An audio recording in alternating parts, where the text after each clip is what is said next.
Be ready in 3 seconds. Start. The seventh plan represents a conscious, internally consistent, and carefully thought out program for the most efficient exploitation of our resources possible in existing conditions. The basic aim is to raise the standard of living of the people, especially of the less privileged sections of the society. Our planning should result not only in an integrated process of increased production but rational distribution of the added wealth.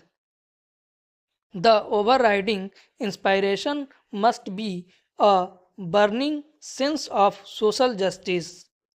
While increased production is of the utmost importance, it is equally important to remove or reduce and prevent the concentration of wealth and economic power.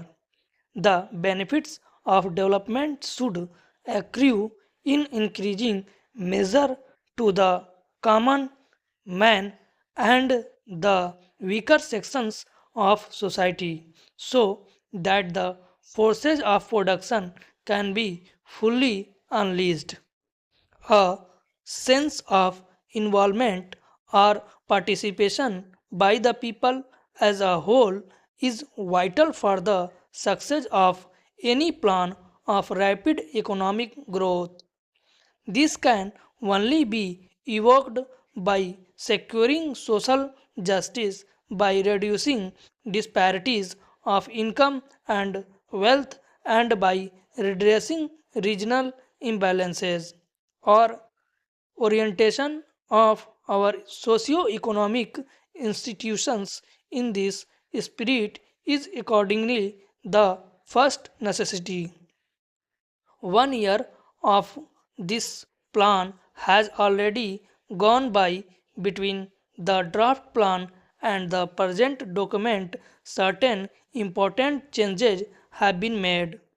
The projected investment in the public sector has been stepped up so as to enable us to undertake a larger and bolder agenda of work. New schemes have been added to help the small farmer throughout the country, especially in the unirrigated areas. The emphasis is squarely on areas that have hitherto suffered from neglect of transport and housing problems in urban regions will receive more attention. A small but significant beginning is also being made with special programs for children. The seventh plan thus provided a necessary corrective to the earlier trend, which helped particularly the stronger sections in agriculture as well as in industry to enable them rapidly to enlarge and diversify the production base. In the long run, the full potential of growth cannot be realized unless the energies of all our people are put to profitable use. The emphasis on spreading the impetus and benefits of economic growth to the weaker sections is thus necessary in the interest of equality as well as growth. The plan will now assist the less prosperous sections of our far- farming population to improve their position and make a yet bigger contribution to the national economy.